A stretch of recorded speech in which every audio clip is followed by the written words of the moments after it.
Imagine this. It's the middle of World War II.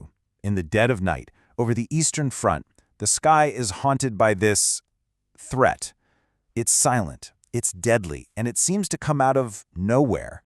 The Germans were so terrified they gave them a name. Nachthexen, the Night Witches. It was a name born from sheer fear.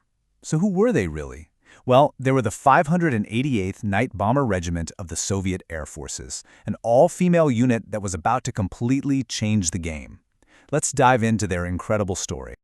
Okay, so let's set the scene. It's 1941. Germany has just invaded the Soviet Union, and things are looking, well, they're looking desperate. And in desperate times, you need heroes you'd never expect. This crisis opened the door for a group of women who were absolutely determined to fight for their country. And right in the middle of all this chaos is Major Marina Raskova. She was a famous pilot, kind of like the Russian Amelia Earhart, and she was just getting flooded with letters from young women across the country, all of them begging for a chance to fly, to fight. So she took this idea, this radical idea, straight to the top to Joseph Stalin himself. And you know what? Stalin said yes. Now, he definitely saw the massive propaganda potential, but still, he gave the green light. And so, the 588th Night Bomber Regiment was born. It was made up entirely of female volunteers, and get this, most of them were in their late teens or early 20s, and they were about to get one of the toughest jobs on the entire front line. Now, you'd think they'd get the newest, fastest fighter planes, right? Nope, not even close. What they were given was, well, primitive, something most people would look at and call a death trap. This was their plane, the Polikarpov P-02. And I mean, just look at it. It's a biplane made of plywood and canvas. It was basically a crop duster. It had an open cockpit, which is bad enough, but imagine flying that in a brutal Russian winter. It offered zero protection from bullets and even less from the cold. The difference between their plane and what the Germans were flying is just staggering. The Po-2's top speed was barely 94 miles an hour. The German Messerschmitt was over 4 times faster. In fact, their plane flew so slow it was actually slower than the stall speed of the German fighters.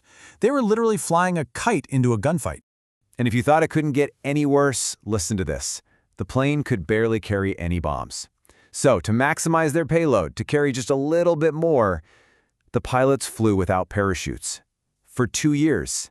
Let that sink in. If you got hit, that was it. There was no bailing out, no escape. But here's where these women proved they were absolute geniuses. They took these massive weaknesses, these slow, fragile planes, and they turned them into their most terrifying strengths. They came up with this brilliant, deadly tactic. They would only fly at night.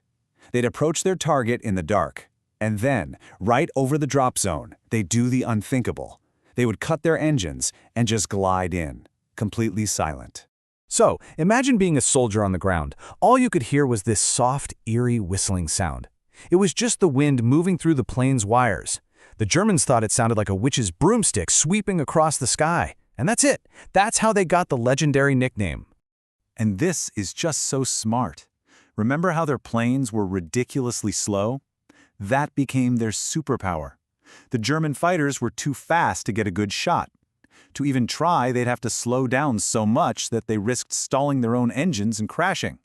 The Night Witch's greatest weakness literally became their best defense. So you have this combination of obsolete planes and brilliant tactics. And the result? It was absolutely devastating. The Night Witches became this relentless terror on the front, both physically and psychologically. I mean, just look at the numbers.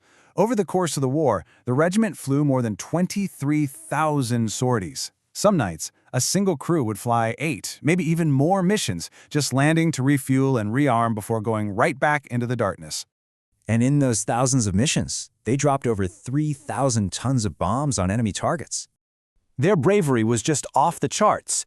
An incredible 23 members of the regiment were awarded the title Hero of the Soviet Union. That is the nation's highest possible honor. 23 of them. And you can see their impact on the ground right here. They systematically just took apart the German infrastructure. River crossings, railways, warehouses, fuel depots, armored cars. They hit everything. They just wreaked havoc on the German war machine and became the most highly decorated female unit in the Soviet Air Force. So after the victory in 1945, this celebrated, feared regiment was just disbanded. Its members, who had become some of the most effective pilots of the war, returned home to a very, very different world. Of course, their incredible victory came at a very high price. We can't forget that 32 of the Night Witches made the ultimate sacrifice. 32 of them never came home. But for the women who did come back, despite their incredible heroism, they returned to a society that basically expected them to trade their flight suits for a more domestic life. This quote from their own Chief of Staff, Marina Raskova, really captures that feeling. Questioning how a woman could ever combine a career with a family. It's just jarring when you think about what they had just accomplished. The story of the Night Witches is just one of incredible courage, ingenuity, and sacrifice.